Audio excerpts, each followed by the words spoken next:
Welcome back. I'd like to welcome Dave Forrest back. Good to see you, Dave. Good to see you, Dave. Thanks for having me. Over the last couple of weeks, Dave and I have progressed along in our little vignette of Normandy, our little Sherman.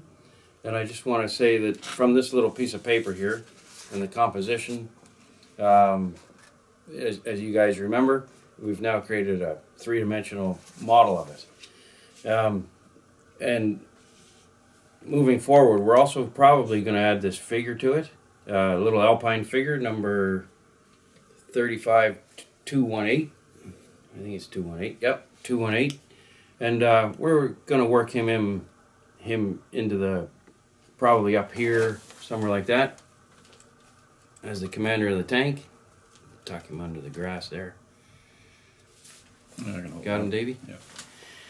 And but we'll move him around once the groundwork's all finished and the tank's in the exact spot. We'll work out some more composition using the figure moving forward. But all in all, guys, I don't want to scare anybody to think this is a long project. This is a quick little vignette. Dave fortunately spends a lot of time weathering the tanks, and that's where the time is going to be. And this is more or less an armor project anyway. So how long would it take you, Davey, when it comes after construction of the plastic, weathering it, timelines? Yeah, it's probably, I mean, to get it to this stage, maybe a little bit beyond, probably about a month, I would say.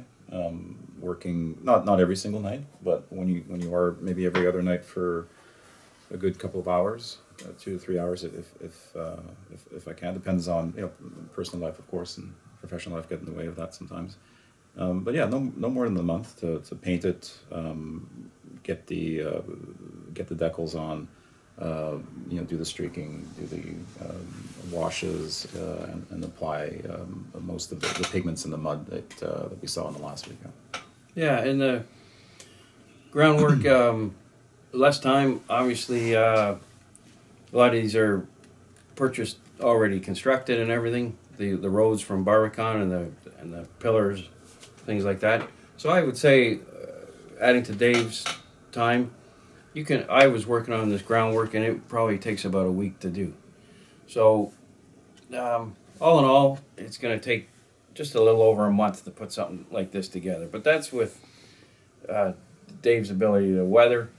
You can't do what Dave does overnight. You can't sort of say, well, there's a model show coming up, and it's at the end of the month, and we're already at the 15th of the month.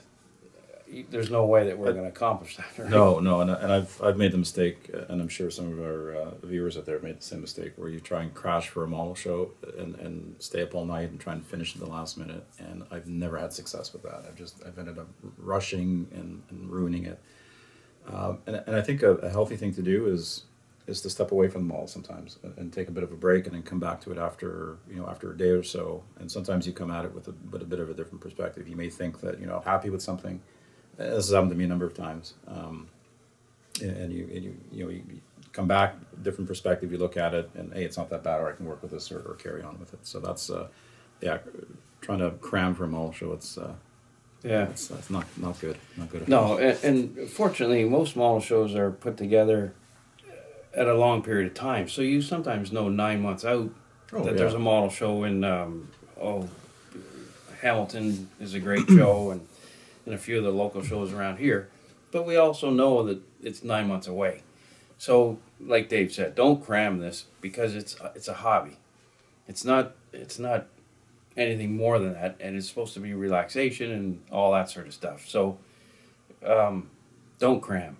Yeah, and an idea just came to mind. I mean, if the reason why you're cramming, or you're trying to rush to get it finished, is because you want to be able to participate, there's no harm in just displaying, right? I mean, you can put the model in, just put display only, not enter it into the contest, if you're not 100% happy with it, just so that you're sharing your work with others, which is really the point of these shows, right? Is to share what you're doing, see what other people are doing, and just generate enthusiasm about the hobby. So yeah, and the first, second, and third stuff, those things are, yes, they're nice and they're icing on the cake, but the models, is at your house for 360 Well, days of the yeah, year. yeah, exactly. It has to meet a certain satisfaction of yours, not the hustle and bustle of getting it to a model show.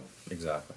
So now, one of the things, Dave, that's just come out earlier this season. This is volume two of Forgotten Archives. And these are American photographers that went in shortly after the pounding on the front line and photographed. Fortunately for you and I, and who would know that these photographs taken in 1945 would reappear in 2017. They're an amazing book. Yeah, great. Yeah, and I think that you reference a few of these books, and I'll let you show us this morning how to put the pigments on the front end of the tank, and I think there's some reference photos for you to Absolutely, yeah. flip and Great, and show the guys. So great source of inspiration. Books like Yeah. these, and particularly this one. The pictures are so crisp and yeah, beautifully done. Yeah. it's a beautiful book. So think about this book for Christmas. Your wives are always looking something beyond socks and ties, and give Hornet Hobbies a call, or Andy's a call, or a local hobby shop, and pick up a book like this. They're fabulous. So, all right, Dave, I'll switch it over to you, That's good. and I'll come back a little later and do some of the more on the groundwork. So I'll just remove our little guy there. And if you grab your tank, I'll take There this you go. away. All right. Thank you very much. Thank you.